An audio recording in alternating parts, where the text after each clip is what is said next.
No! Please! Someone save me! No! I want my mommy! Screams of sheer terror rang out through the night sky, alongside the clanking of metal and splashing of blood. These sounds went on for only a few moments, until there was nothing more but the faint winds, hollow pains, and a quiet voice. How long has it been? High above the blood-soaked grass was a dull gray sky with a white crack running through the middle, as if the world were teetering on the edge.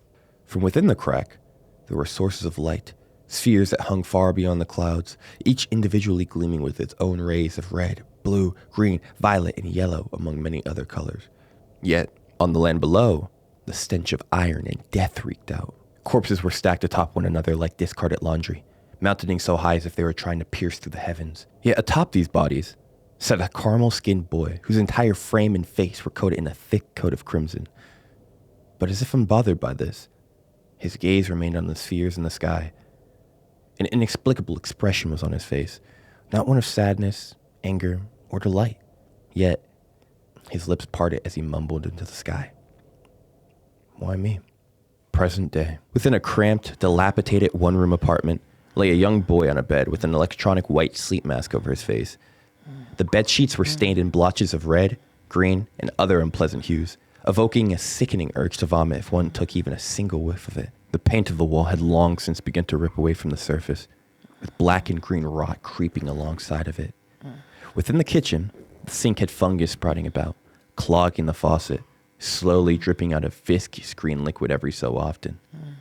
The fridge hung open, bare of any sustenance, and without an ounce of cool air, a shadow cast onto every crevice of its interior. The young boy on the bed was shirtless, revealing the skinny physique of his warm complexion, with patches of black, purple, and red welts that were spread about and still leaking, further staining the bed. Positioned directly in front of his bed was a short, round table with a miniature square TV placed on top. Yet miraculously, despite the clear sign of any electricity in the building, its screen was lit with fuzzy visuals and cackling audio displaying news coverage. There were two hosts, one man and one woman, talking excitedly to each other.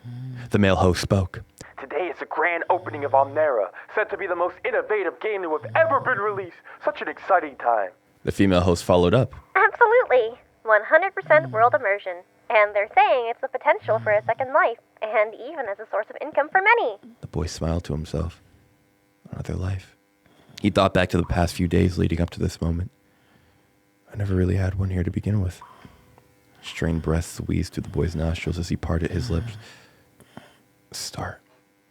With that, a loud boom resounded within his mind, and his consciousness went white. A bright flash erupted, and the boy found himself floating in an empty white space. He looked down to see his body now resembled a white wisp that was nearly inconceivable among his all-white surroundings. He looked around in a daze before calming himself down. From what I've heard, there should be a way to select your race and class at the beginning of the game. This must be it. Sure enough, as he finished that thought, a soothing female voice called out to him, snapping him back to the present and grabbing his attention. Welcome, new player, to Omnera. Please select your starter class and race. Your affiliation can be chosen at a later time and will affect your experience. So please choose wisely. The boy raised an eyebrow at this. Affiliation? Nonetheless, a menu appeared in front of him, asking him a question. What will your name be? The boy, upon seeing this, grinned to himself. This is a new world, so why even use my old name? But at the same time, he silently entered his name as a voice responded to him. Welcome to Omnera, Crow. Please select your race. After that, a series of prompts appeared in the air before him, listing his options for classes. Please select starter race. His first option was a slin, multiple variants available. A tall race known for its beauty. They have a far stronger, some would say fervent, connection to the gods and their concepts, though at a cost. Their eyesight is better than most, with many even being able to see the concepts themselves. Though tall and possessing a great connection to concepts, their strength and stamina are known to be lacking. The second option was stumps, multiple variants available. A race that lacks in height but makes up for it in robust width and a hearty appetite for the unknown. Naturally nocturnal beings that could go extended periods of time without breathing. Their affinity with concepts is middling at best, yet still better than the beastkin.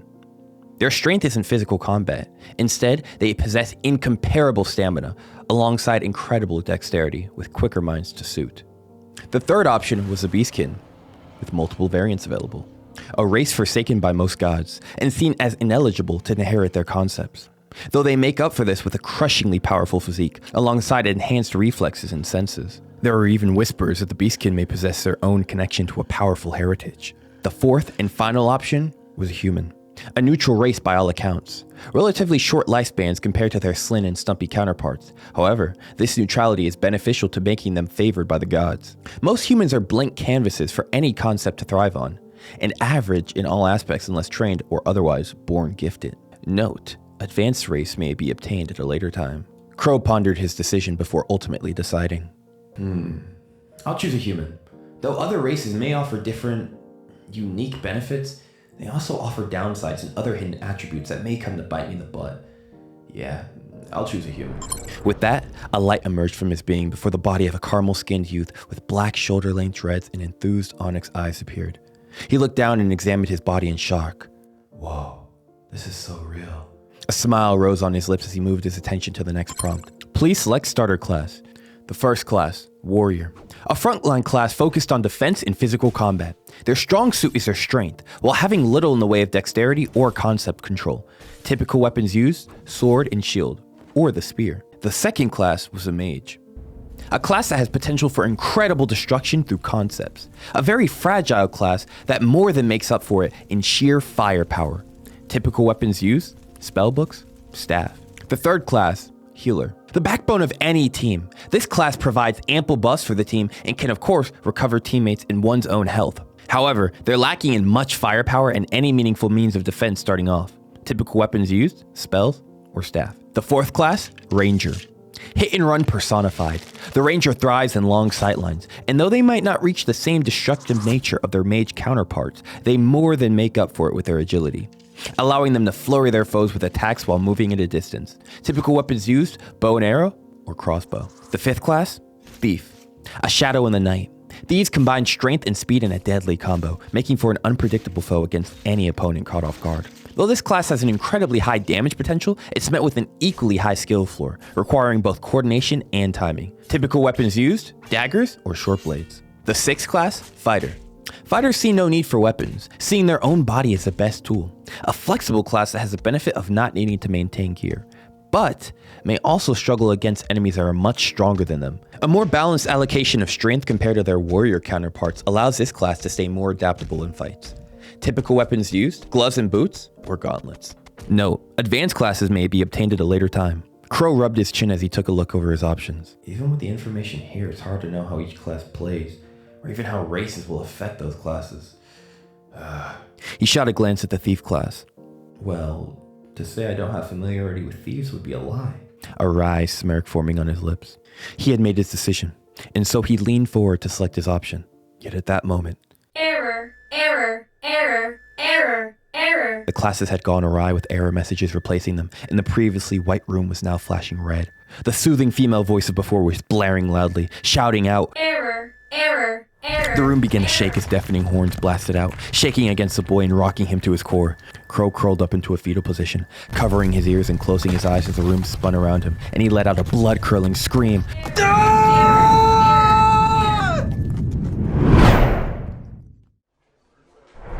With a flash of white light, Crow was stunned as he looked around to find himself in an unfamiliar location. The air was ripe with a slight gust rippling against his flesh. The sounds of bustling footsteps and the aroma of sweat and sweet pastries tickled the boy's nose as he sniffed. The clear blue sky was without a speck to block a multitude of various colorful orbs above that each gave off their own light. The boy looked around to see a bustling plaza area akin to a town of medieval days. However, along the sides of the cobblestone pathways that could fit 4 grown men standing side to side were particular entrances with stone walls and large wooden doors shut tight. Each entrance had a stone block above with a symbol that looked to be carved with expert craftsmanship. Above each entrance was a symbol engraved within the stone, a sword and a shield. Another had a pair of daggers. One had a staff, and so on and so forth. Only a few minutes had passed before he was bumped from behind. Hey, where the hell did you come from, buddy? You ain't the only one trying to see. A man's voice called out. Crow raised an eyebrow at this as he turned and looked behind him. See what? The man who was a head shorter than him gave a cocky grin. How naive can you be? The arrival of the blessed, of course. The whole plaza was bustling and overfilled, every person trying to shove or peer over one another at each of the entrances. Yet, before Crow could even respond, a loud whoosh rang out through the plaza as beams of white light struck down into each area behind the wooden doors. The crowd let out oohs and ahs of anticipation and excitement, awaiting what lay behind those barricades. Finally, the wooden doors whined as large metal chains coiled and pulled the gate upwards, revealing the new visitors. The crowd stretched out their necks to peek on as swaths of people began to emerge from the gate alongside voices. Yo, this game looks so realistic, even the sun feels warm! Dude, yeah, I can even smell the dirt. Emerging from each gate was a group of individuals, all sporting gray shirts and pants with plain black shoes. Yet, perhaps most peculiar, was a nearly transparent, dim halo floating above their heads. However, when the group of new arrivals came to the entrance, only to see a large crowd waiting for them, shock was on their face. Welcome, Mighty Blast! Welcome, saviors! The crowd erupted into cheers, ushering the group out as they deeply bowed and made way for each passageway. Crow, having witnessed all this, didn't budge from his spot, yet his eyes were nearly bursting from his eye sockets. Wait, those are players? So why didn't I come out that way too? About half an hour had passed since the arrival of the Blessed, or where Crow had gathered to be players, and apparently they were prophesized to arrive today and save this world. Many of the Blessed had already scattered, either in search of quests or heading out to kill monsters in order to gain experience. Yet as the boy walked along the cobblestone street, he couldn't help but think to himself that the world is truly unfair. He thought to himself as he walked, strange, I don't even have one of those halos, so does that mean I'm really just... A piercing scream echoed through the streets, causing Crow to whip his head towards the source of the sound. Standing a few meters away was a human with a near-transparent halo over his head, stabbing an NPC male walking through the street. Whoa, this is so realistic. Crow observed this with a raised eyebrow. Christ, I know these are NPCs, but I didn't think players would start killing in town so soon. A mischievous smirk arose on the player's face, taking his sword in hand and wildly swinging around. Screams and the smell of blood filled the air as everyone panicked and made a run for it. Crow, unarmed as he was, amongst the retreating crowd. Yet as the boy ran, he thought he could barely make out figures donned in armor fast approaching that player. Another 30 minutes later, the boy had long since stopped running and was making his way down the street, considering everything he'd seen up till now. Most would be shocked at the scene Crow had just witnessed. If the boy could only nod his head at this. They're just NPCs, yet everything felt and looked so real. A nervous feeling tingled down the boy's back. NPC was short for non-playable character, and were like automated background AI to make a world feel more alive. The sight of seeing all those civilians being murdered wasn't such a shock to Crow, the same way killing a character in any other game would be. Yet, Crow couldn't shake the feeling in the back of his mind. Something feels different about these NPCs, though. It's like there's more to them. The boy thought of his conversation with the man yelling at him to move, and the way the crowd of civilians pushed into each other to get a better look at the gate, even before any players had arrived. A nervous sweat ran down the side of his head as he walked. Almost like they are alive. No, I'm probably just weirded out by how I came into this game. I'm just overthinking things, yeah. Crow shook these thoughts out of his head as his mind moved on. The boy narrowed his eyes and squeezed his fists in frustration. I feel so powerless, running from a new player like that, yet without a weapon. I wouldn't have been able to do anything there if he did try to attack me. Yet as Crow was deep in thought, a torrent of flames arose before Crow with a screaming body struggling within. Yet, just as soon as the flames appeared, the body finally quieted down, before disintegrating in tiny specks of gold dust floating away. Crow stood still in his tracks, cold sweat dripping down his back, yet at that moment, he heard a noise from the door on his left. Damn thieves think they could take from me. With that, a figure with a black cloak concealing the entire body stepped out from the shop door to the boy's left. Crow's mouth formed the shape of an O. The man's presence was oppressive, with there nearly being a circle of invisible pressure around him. High-level NPC, the boy thought to himself, though he was uncertain what lay behind those black garments. The figure towered around 6'5", or 1.98 meters, and had two piercing red eyes as shone from underneath his hood, causing Crow to faintly shiver as he stood there. The figure reached down and picked up a gleaming sword that lay on the ground, his hand still concealed in black bandages, and then turned to face Crow. Haven't seen you around these parts before, lad. Crow's eyes widened before realizing his situation. Damn it, what do I say? Am I an NPC? Am I blessed? But he simply gave a kind smile. Hello, sir. I'm new here. I came here from far away. The figure's crimson eyes narrowed beneath his hood, seemingly not completely convinced. Yet he chose to ignore the boy and began to walk back into the store. Crow's mind raced as he stood there in the still bustling streets.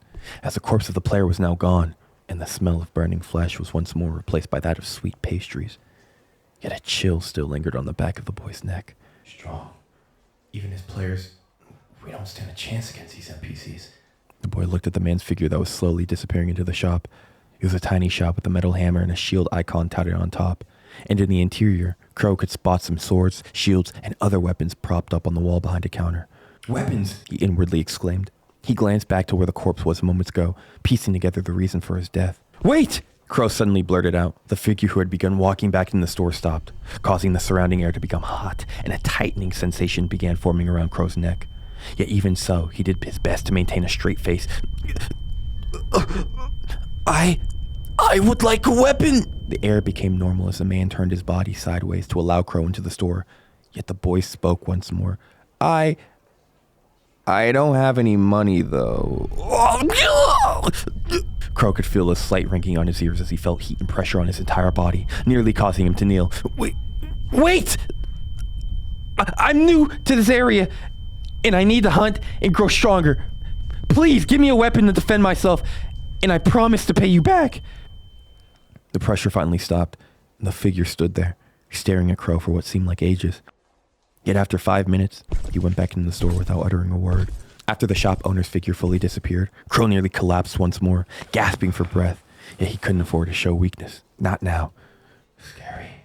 What power is that? Can players even become that strong? Will I ever be able to become that strong? The boy stood there awkwardly, waiting for what felt like 2 minutes. Yet seeing as how the man hadn't returned, he glanced once more into the store, then turned to walk away. Wait! A gruff voice called out to the boy, causing him to turn back and see the cloaked figure. Here. He handed Crow a sack. Do stay safe, because you will be paying off this debt. Crow inwardly gulped, yet nodded his head and thanked the figure before strapping the bag over his back and walking away. As the boy walked away, he thought back to that player who met his end to the cloaked NPC. Thieves with eyes bigger than their stomach typically end up like that. Though, I wonder what happened to that player who was killing NPCs earlier.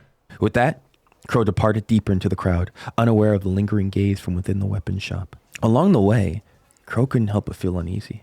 As he walked, he could see a player carrying a woman over her shoulders while she screamed with tears in her eyes. Behind the player was a man with 2 broken legs and tears of blood crying out with an outstretched hand. Crow shook his attention away as he continued onwards.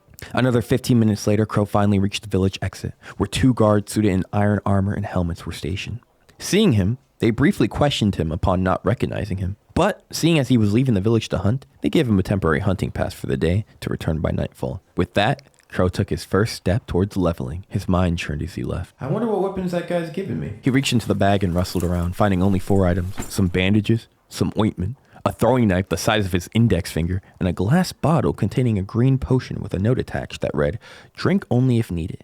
Depth increased if used." Is this a joke? He then brought his eyes to the 3rd item, the miniature throwing knife. And to think I'm indebted just for these items.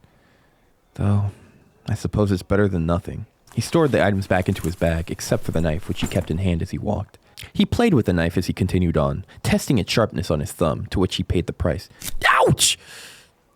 Definitely small, but its sharpness ain't a joke. Now satisfied with his miniature throwing knife, the boy continued onwards while sucking his leaky thumb. 5 minutes later, after exiting the safety of the village, he was greeted by the grasslands with green whiskers that nearly came up to his shoulders, greatly obscuring his vision. The sound of movement instantly made the boy on alert as he narrowed his eyes and readied himself. He was able to make out gray objects sipping through. He steadied his breath as he leapt forward and stabbed out with his newly acquired knife. There! It was no use, as the gray figure easily avoided his strike and continued jumping around. Yet the field seemed to be plentiful with them as he spotted another gray figure and leapt forward again. He was avoided again, and that scene played out for nearly 20 minutes before he collapsed onto his back in exhaustion. This is so difficult. My reactions were some of the best among my peers on Earth. Why can I not even catch one of these things? But at least they seem harmless. He thought to himself as he watched the gray figures continue dashing along. Yet at that moment, he heard a sound behind him. He slowly rose to his knees and turned his head back to see a young girl who looked to be about his age walking towards him. Her skin was fair with freckles, thin lips, and peach blonde hair that swayed with the wind and draped down to her upper back. She wore a simple white dress that came slightly below her knees. Crow narrowed his eyes. She shouldn't know I'm here. I'll wait and see what happens. The girl hummed an optimistic tune as she frolicked on, swinging the knitted basket in her hands as she did so. Just as he thought, the girl actually continued on her path and walked past him, unaware of his existence. She came up to a spot with ankle-high grass and crouched down and began picking herbs in the field without a care in the world. As she picked the herbs, the gray figures came rushing towards her and finally stopped, allowing themselves to be pet. Crow's eyes widened as he saw what they were. Rabbits! He almost yelled out. They were about the size of normal rabbits, yet with a strong vitality about them. The girl smiled and continued singing her tune as she petted the rabbits in between picking herbs into her basket. Then, he saw something that astonished him. The girl reached her hand out, causing a pink light to appear. With that, a bushel of lush greenery and herbs sprang from the ground, causing the rabbits around the girl to bounce around in delight. The girl who saw this chuckled to herself as she continued her harvesting. The boy, whom she was unaware of, lay watching, astonishment still on his face as he planned his next action. Finally, after 10 minutes, the boy finished constructing his plan. She seems to be a native of the town, and an important one at that, seeing as she can do, well, that. Maybe I can befriend her. She seems knowledgeable about this world's herbs, and seeing how she is with those rabbits, she must be at least somewhat easy to talk to. I'll start my network from that. The boy hyped himself up as he approached. I got this. I'm pretty much a ladies' magnet. I ooze charisma. Once I greet her, it'll instantly make her drop her panties. Crow silently cleared his throat as he neared from behind and slowly began to rise to his feet. Hey. The rabbits jumped to their feet in shock, yet the girl stayed sitting with her back facing the boy, soothing them back to lying down as she petted them and continued gathering herbs. The girl's voice was soft like silk sheets, with an accent similar to Icelandic on Earth.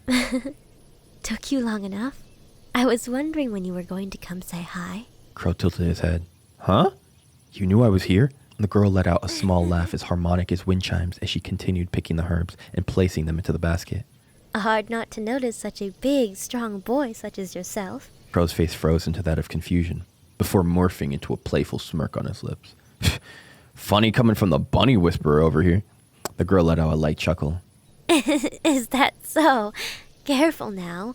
Don't make me sick these carnivorous beasts on you. The boy's eyes sharpened as he adjusted his stance. To that, the girl leaned back and started laughing as she rolled on the ground, slightly dirtying her white dress. You went so quiet. I bet you put on a really scary face just now. The girl looked back, rubbing the tears of laughter out of her eyes. Crow paused. Is she? Yet the boy's thoughts was interrupted as the girl smiled at him. My name is Loa. What's yours? Crow took about 3 seconds to regain his bearings as he looked at the girl before returning the smile. My name's Crow. For what felt like the next few hours, the two talked and talked, laughing as they did so. Crow told us many stories of his time on Earth, though describing them as having occurred in another place or another part of town. The girl pouted as she eyed the boy suspiciously. There's no way that's true. It is. The boy smiled. I was a thief. Among the best there was, too, especially for my age. I'd never been caught before then, either. The boy stared at the ground as he subconsciously gripped the grass. Loa curiously blinked at Crow. Before what? Crow snapped out of his thoughts and hurriedly replied, Oh, nothing. Loa also described her boring life of being a pampered daughter stuck in a mansion, not allowed to see the world. It's awful. Guards following me 24/7, and even maids have to bathe me. Loa groaned with a sigh. The boy couldn't help but think back to his home in the real world as he replied, Sounds pretty rough. She was only allowed to go out today for the arrival of the blessed, and decided to sneak out, pick some herbs, and spend some time with the rabbits now that she had the opportunity. The sky continued to unfold into an orange tint as the two chatted, until Crow stopped and pondered. Loa, noticing this, called out to him. What's wrong, Crow? A hesitant smile spread across the boy's mouth. This might sound weird to ask, but with you being, how did you... I know. The girl cut in as she chuckled lightly. I was wondering when you'd ask, to be honest. Crow raised an eyebrow, yet nodded his head as he waited for her to continue. Here. The girl said as she stretched out her hand, a smile on her freckled face. The boy gazed down at the girl's outstretched hand, then back up at her charming smile. If she really wanted to kill me, she would have already tried. I think. And so, without a moment more of delay, he took the girl's hand. Yet as soon as he did, his entire vision went white. Finally, when Crow regained his bearings, he looked around to notice that he was in what looked to be a pink and white throne room of a grand castle. There were dazzling pink chandeliers with white flames flickering in the shapes of rabbits. Crow's eyes raised in shock as he slowly walked along the pink carpets towards what looked to be human-sized marble rabbit statues, along with many others that lined the hall. The entire room's theme seemed to be pastel pink and white, giving the otherwise regal space a sense of comfort. Crow muttered to himself as he took in the sudden change of scenery. What in the Are you quite done snooping around my castle? The voice and soothing laughter of Loa shocked Crow as he nearly yelped in fright, quickly spinning around to see the girl sitting there on her throne in the middle of the room. The throne looked to be custom made for her despite her lounging on it lazily. She was now dressed in a regal pink dress that came down to her ankles, with a pink and white scepter in hand. Here, subject. The girl covered her mouth as she giggled. Crow looked at the girl in shock, then down at himself, now realizing he was wearing the same rags he was previously, except now they were stark white. Ah. The girl stood up and tapped the scepter against her head as if just remembering. Let me assist you. Without any warning, Crow's outfit was changed to that of male nobility, yet it was mostly white with pink accents laced throughout. Come on! Loa called out as she waltzed past Crow, leaving him there dumbfounded. He soon caught up, leaving the castle room and out into a whole world before him. There were lush lands of pink grass and snow-white bunnies of varying sizes grazing across the fields. Herbs of all shapes and sizes were sprouting about, interlacing mixes of pink and white. Crow could barely believe his eyes as his mouth hung open. Is this like a fucking game within a game? Where am I?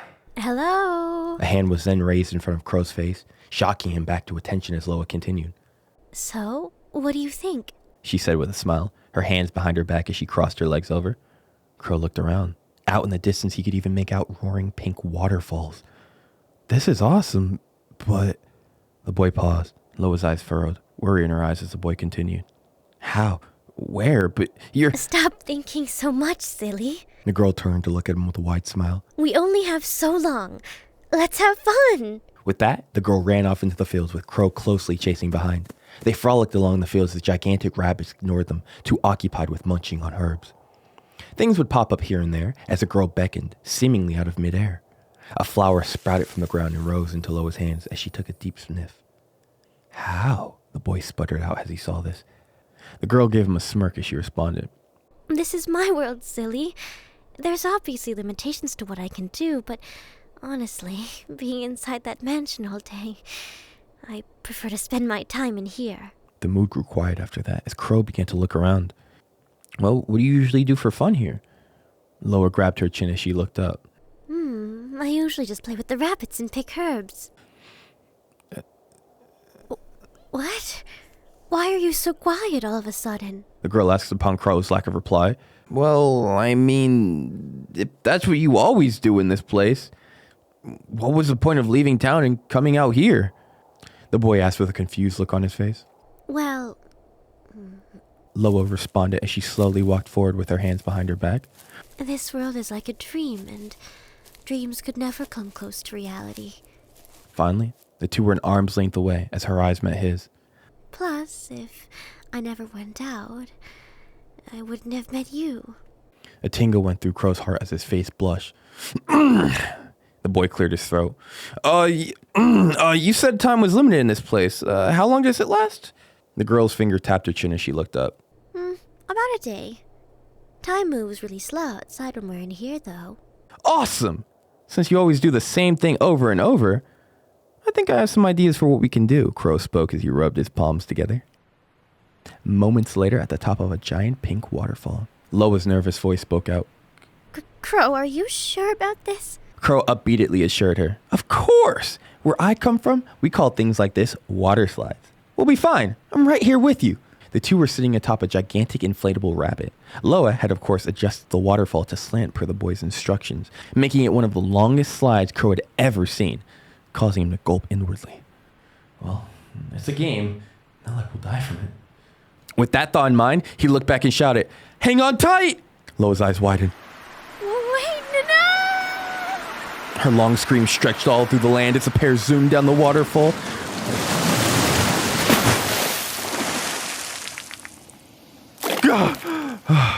Crow's head shot up from the lake, fear in his eyes as he looked back towards the waterfall. Holy shit, that was horrifying. I know this is a game, but I'm never doing that again. Loa's voice sounded out behind him as her head splashed out from under the water. He could hear her giggling. Let's do that again! To which Crow looked at her, back at the top of the waterfall, and at her again. A few hours later, Crow and Loa stood in front of a massive rock that towered over both of them, standing around 10 feet or 3 meters tall. The boy looked over and asked, "You sure if I trace my finger, you'll know for sure where to carve?" The girl gave a proud response. Of course, this is my world after all. The boy let out a wolfish grin as he leapt forward and moved his arms around in a dramatic fashion. 10 seconds later, the girl slowly walked forward as the patterns Crow formed slowly began to meld onto the rock. What does this mean? Loa asked as she tilted her head, as if that would allow her to fully grasp the meaning behind it. Crow came up beside her with his arms on his waist and a beaming smile. "My name's Crow, and your name's Loa, right?" The girl peeled her eyes at him, urging him to continue. "Well, I had you do our initials." Upon the rock, in a rather slightly messy handwriting, the initials C plus L were embedded. The boy continued. "So when you come back here, you can remember the fun moments we had, especially when you're lonely." The girl looked at him, then back at the rock, staring at it as the seconds ticked by. Crow quickly tapped his head as if remembering. But that's not to say it'll be the last, because even though I'm going to be the strongest and out hunting, I'll always make sure to come back and, who knows, maybe take you with me. A soft smile tugged at the corner of the girl's lips as she gazed at the rock, her eyes glistening in the light of the silver sun. The two stood there for some time, the soft wind and the rustling grass serving as a pleasant sonata for the blossoming relationship. The next few hours, scenes of a boy and girl racing down pink waterfalls, playing catch and kicking around pink and white spotted balls, riding giant rabbits, among many other activities could be seen. Final hours. Crow now stood in front of a large white door that seemed to be made of wood with a pink handle. He was dressed in an all-white suit with a pink tuxedo and a pink corsage in hand. He couldn't help but murmur to himself as his fingers gently caressed the pink petal in his hand. Is this really a game? Finally, he heard a voice from the other side of the door. Okay, ready. A smile spread across Crow's face as he opened the door. "Whoa," was all he could let out. Before him was a grand ballroom with glistening chandeliers that hung overhead, and a dance floor that looked like it could host the most regal of guests. Within the center of this ballroom was the star of the show, wearing an elegant dress. Loa's dress was white, of course, and made of what looked to be a satin material with a leg parting on her left leg, giving a mature yet elegant aura. The upper front of the dress was encrusted with pink jewels, with her shoulders bare, emphasizing her slim frame. Crow could only stare before a voice snapped him out of his daze. Why aren't you saying anything? Is it ugly? Crow quickly walked forward. No. The boy felt his heart slamming against his chest. His face and neck felt like they were on fire as he slowly approached. "You look really..." Time seemed to slow down as the two stood arm's length from each other. "You look beautiful," the boy spoke with a smile. The girl's pale face blushed as she looked down while holding her hands. Within it was a pink boutonniere. I know you said this was a tradition where you came from, exchanging these sorts of things. Loa nearly whispered as she came forward and began to fumble around with her hands on Crow's jacket, before finally securing the boutonniere on the suit. "Yup, and you said it's a tradition to do these balls, so let's call it a cultural exchange," Crow responded with a grin as he slipped the corsage over the girl's hand. "A special gift for a special person," he spoke with a smile, to which Loa looked down as she blushed. The boy took a step back and gave an over-exaggerated bow. "Now, shall we?" The girl covered her mouth with her hand as she chuckled. Well, of course, Sir Crow. It would be my honor. To which Lois slowly stepped forward and reached out, with Crow taking her hand as they slowly began to dance in silence. As the pair danced on, Loa would sometimes stumble, or Crow would sometimes be off pace. Yet the pair continued to encourage each other, and throughout that night, the lonesome pair danced to the drums of their beating hearts. Sometime later, the pair was sitting side by side on the floor of the ballroom. All the walls and roof had been removed from the room, allowing the rustling wind and shining white sun to soothingly caress the pair. Their hands side by side, only a few centimeters away. The two had been talking about their lives, and Crow learned a bit as they talked, including that Loa had to say that she was granted her power by the goddess, whoever that was, and that she was the daughter of a pretty important family in the city. However, Loa revealed to him what she claimed to be her deepest secret, that her powers actually didn't come from the goddess, to which Crow responded, "Oh. Cool." Seeing that the boy had no idea what she was talking about, the pair moved on to another subject. Loa spoke up. I know you've wanted to ask multiple times by now, huh? Crow was silent as he looked at her, waiting for her to continue. I can't. The girl let out a sigh as she gazed down at the floor, cuddling her knees into her chest. I can't see anything. Crow looked at the girl, observing her milk-colored eyes as she narrated. Only in this world can I really see. And even then, it's not really sight like everyone else has. It's like everything is part of me. Like I can have a clear idea of its shape and structure. Crow was taken aback for a bit before he asked, "Then the fields? How did you make it all the way out from the town?" A light smile stayed on the girl's face as she stared ahead at the setting white sun in the pastel pink sky. In the real world, it's like I have an invisible bubble around me. Anything within it I'm aware of, but I can't really see. Crow's mouth opened in shock, thinking back to how Loa knew where he was despite hiding. The girl continued. My eyes have been like this since I can remember, and the only colors I know are pink and white. The girl put her arms behind her as she slightly leaned back. Since the things of this world are off what I know, I am my world, and my world is me. Crow nodded his head as he processed everything he heard. Loa's voice called out again, to which he looked to see her milky white eyes gazing at him with a smile, a soft trace of pink within them. Thank you for letting me share this with you, Crow. Being a blind girl, my future isn't very bright, but it's nice to have moments like this. Crow returned the smile. Of course! The boy stood up while balling his fist. And don't say that! I'm gonna get stronger and level up, and I'll make sure to find a cure for your blindness, and then we'll have a mansion like this in the real world. He silently mused to himself. Damn, that was kind of corny. Did I just tell an NPC I was going to marry her? Loa's porcelain eyes sparkled as she smiled at the boy across from her. You're quite the interesting boy, Crow. Crow raised an eyebrow. You're not like others I've met in the city. If anything, you're more like those blessed my parents described. Maybe you're my hero in shining armor. Crow's eyes slightly widened at this as he responded. Must be a coincidence. His mind raced as shock surged through his heart. Damn, she's perceptive. Finally, the girl turned her face away as she spoke, blush running up the side of her neck. Crow, I know this may be a lot to ask since we just met, but... Crow's alarms were blaring as he sat back down next to her. What is she about to ask? His mind didn't want to wander, but being a young boy was hard. Damn, did that shop owner pack breath mints? Does this crass work as a contraceptive? His mind... When we get back, can you close your eyes? The girl finally managed to squeeze out. Crow's eyes widened before creasing to show a smile. Sure. A few moments later, the world began to melt away like washed away paint, dripping down until the pair found themselves where they were before, with all colors returning to as they were. The sky had returned to its deep orange tint, and Loa's small hand was still within Crow's. The girl, feeling this, blushed as she hurriedly pulled away. Stay here. I'm going to go over there in the tall grass so I know you're not peeking. Crow could only chuckle to himself as he squinted his eyes, pretending to close them as he watched Loa crawl up ahead, further dirtying her white dress. Her back was facing him as if she knew he would peek, and she seemed to be fidgeting with something in front of her. Finally, after about 5 minutes, she spoke up. Okay, I'm ready. To that, Crow fully opened his eyes. She eyed him carefully. You better not have been peeking. Crow put up both hands in defense and replied sarcastically, I would never. Loa pouted before putting on a smile and holding her hands behind her back. I just want to say thank you. Crow raised an eyebrow. Loa continued. I know to you I may seem like just another spoiled brat who's had everything handed to them, but I can hardly see anyone. The girl's voice started to tremble as she looked at the ground. My parents are always busy. My guards don't really care about taking care of some useless blind girl who was pitied by the goddess, and you're the one person my age I've actually talked to. Her face lifted as her milky white eyes met his onyx gaze. And not just trying to cater favor with my parents through me.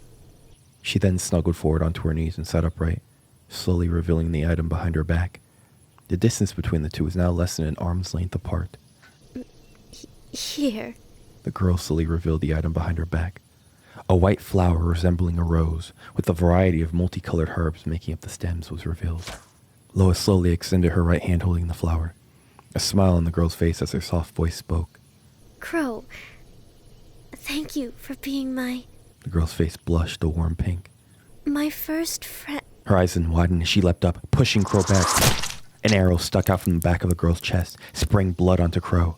Crow's eyes widened as his heart beat like crazy and the world became shaky. The taste of splattered blood sent a metallic sensation down his throat. The world seemed to move in slow motion as Crow felt an encroaching nausea build up in his stomach. When the boy came back to his senses, he saw Loa leaning forward on all fours for a brief moment before slowly rising to her feet as she caused a pink vine to rise from the earth behind her, splitting the arrow lodged within her chest and pulling it out, causing it to clutter to the ground. As the arrow dropped to the ground, Crow thought he could hear a sound. The girl then reached out, pulling at Crow's hand. Crow, you... She coughed out a puddle of blood that splattered against the patch of grass. You have to run and find the blast. They should be able to stop these bandits. No! The boy shouted as he stood up. I'm not leaving you! The pair's eyes widened as they hurriedly dove down. An arrow zoomed past overhead. Without another word, Crow quickly grabbed Loa and put her on his back as he sprinted in the opposite direction of the arrows, running in a zigzag pattern as he stayed low. Meanwhile, in another part of the grasslands, a group of 4 all stood around. A beastkin with the bulky body of a man, the head of a tiger, and blue fur lined with black stripes stood at the forefront as he watched the two run away. A tall woman with brunette hair tied in a ponytail, paper white skin, green eyes, and sharp skin, most likely a slin, looked towards the beastkin. Should we give chase, Bot? He shook his head. No. Best use our time wisely. We'll split. He then pointed towards a gray-skinned slin with neck-length spiky white hair and scheming red eyes. You got it, boss. The gray slin laughed as he licked his daggers and sprinted after the duo. The remaining group watched before turning around. The beastkin murmured as they walked. What a shame. They look so young as well. Deeper in the grasslands, Crow's back, arms, and legs were aching as he ran. A puddle of sweat was pooling on his back, mixed in with the blood leaking out from the girl mounted onto him. Loa! We'll get to safety soon. Don't worry about it! Yet Loa, as if slipping out of it, could only softly mutter his name. Crow. Suddenly, he heard fast approaching footsteps behind him with the sound of laughter. I'm gonna get you, little piggies. Crow turned and saw the tall grass rustling as the person giving chase was rapidly closing the distance, which sent a shiver down his spine, causing him to nearly trip over his own legs as he ran. How did he catch up so fast? We're gonna die. As Crow ran, he could see a cave not too far off. Shelter! The boy screamed in his mind despite the fatigue. So, with a newfound goal, he pressed on. Only a few moments later, as Crow made it to the entrance of the cave, he felt a solid kick from behind, sending him sprawling and Loa tumbling across the ground and into the cave, slamming against the wall inside, her body lying still as if it were a doll. Crow, seeing this, stretched out his hand. Loa! Crow let out a harsh scream as he felt a sharp pain in his hamstrings, followed by the pressure of a foot on his back. Now, where you think you're going, little piggy? The sound of a nasally voice came from behind. It's nothing personal, rat. Just blame your own existence for being easier XP sources than monster. Yet, then the nasally voice paused as if noticing something. Well, what do we have here? The nasally voice slowly walked forward from behind the boy, revealing the gray-skinned slin's transparent halo above his head, causing Crow's pupils to shrink. The gray slin walked into the cave and crouched down, grabbing the unconscious Loa's face in hand. I haven't even seen girls this hot in the real world. The player then stood back up. I know before I said nothing personal. Crow's eyes widened as the sound of unzipping echoed throughout the cave, and the dark slin chided. But then again... You're just an NPC. The gray slin player stood over the girl, pants hanging down to his knees with a malicious smile. At this point, Crow felt his vision shake as another dose of adrenaline surged through him, causing him to ignore the pain in his leg and charge at the man. Damn you! The gray slin scoffed, as he threw a front kick so fast Crow could only see a blur. Crow's body was launched out of the cave as he rolled and tumbled nearly 5 times before coming to a stop in the ankle-high grass. Crow groaned out as he lay belly down on the ground. His chest felt like it had been caved in by a metal baseball bat. There was a sound of quietly approaching footsteps as a gray slin leisurely approached Crow, bending down and lifting the boy's face up by his hair. You got spunk for an NPC. You know that? The man sighed as he took a look at the multiple orbs in the sky, as if out for a leisurely walk. If NPCs could actually respawn, I'd like to hunt you again. But Oh well. Plenty of other XP to farm. The man raised his hand, wielding a dagger in reverse grip, preparing to swing it down. Crow's eyes widened as he felt his heart tingle. Cold sweat pooled down his back, and even his whole life came flashing before his eyes, including the day with Loa. How could such a perfect day end up like this? Blood splattered onto the grass, soaking the verdant green and glossy coats of scarlet. Crow's black hair now tinted rose as he looked ahead in shock. A gray slin had a gaping hole in his chest, with a thick pink vine sticking out the front of it. Crow looked at the gray slin, who continued to return his gaze. Yet despite being stabbed, still had a smile on his face. Might see you in a future hunt, little piggy. The gray slin's body disintegrated into gold particles, just as the other player in town did.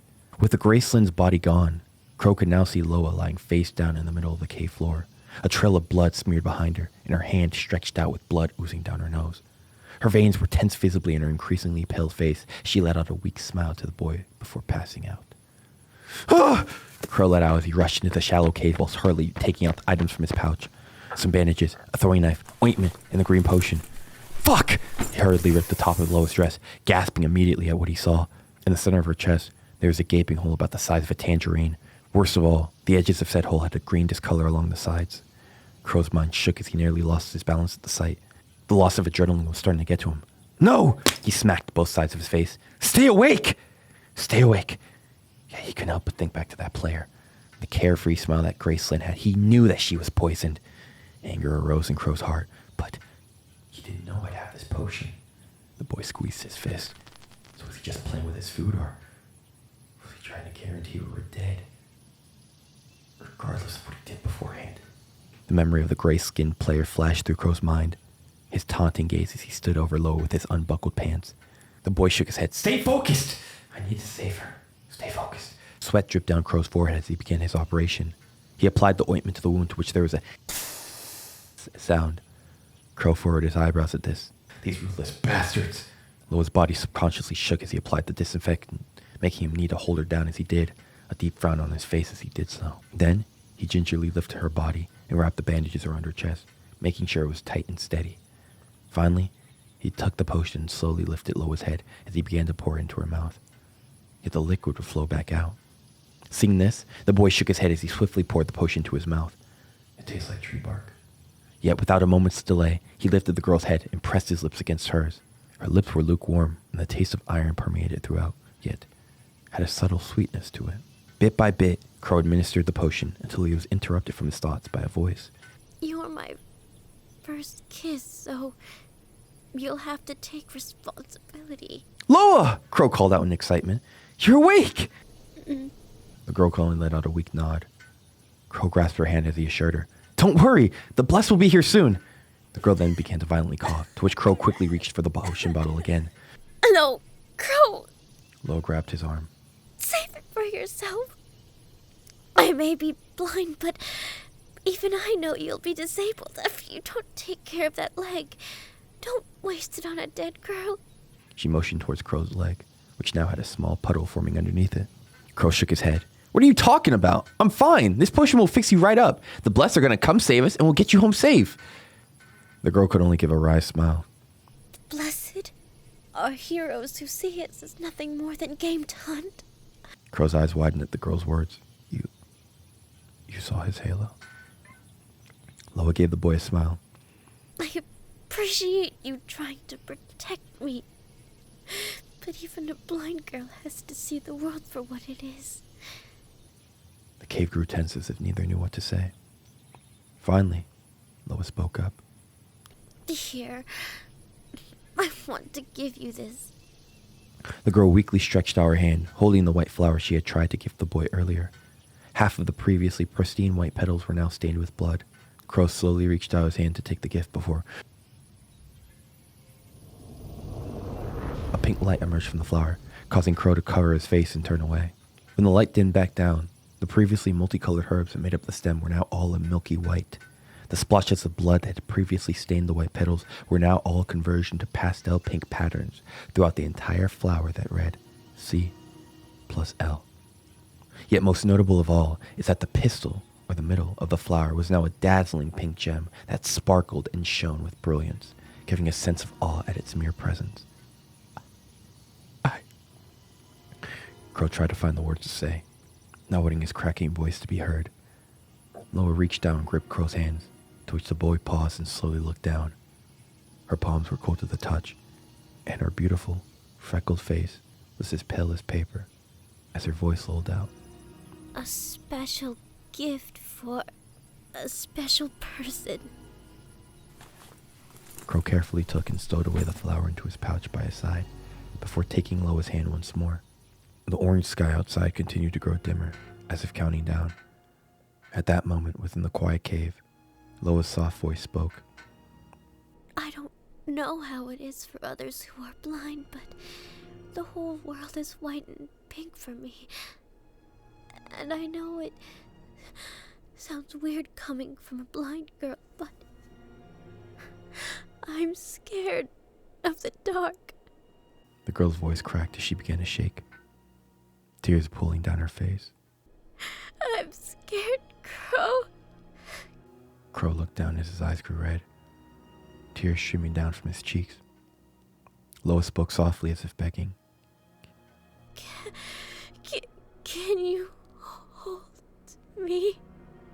The girl weakly stretched out her arms. Crow's lips trembled as he tried his best to keep it together, nodding his head as he bent down, gingerly wrapping his arms around her. Her soft voice, that was still as delicate as wind chimes, whispered in his ears. Thank you. Her voice checked out as it dimmed. My hero. The sky was now dark, as if the skylight, after sensing the extinguishing of light, chose to do the same in morning. The body of this young girl lay still, her beauty still just as present, yet the warm enthusiasm was snuffed away. Crow sat at the edge of the cave, gazing at the many multicolored orbs that hung in the night sky. This fucking game. This sick fucking world. I thought it'd be an escape. A way to make something out of myself, yet He fought back the emotions surfacing up, eventually urging the tears back down. Fuck this. With that, the boy limped back inside the cave, blood still pouring down from his leg, and lay down next to Loa. He lay there as the whole day flashed through his mind like a movie reel, over and over and over and over and over and lockout. A hoarse voice, heavy with fatigue, called out.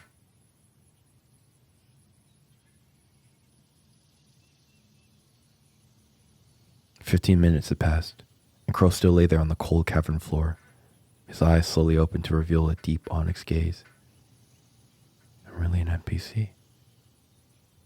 He slowly turned his head to look over at the girl next to him, a single tear streaming down his face.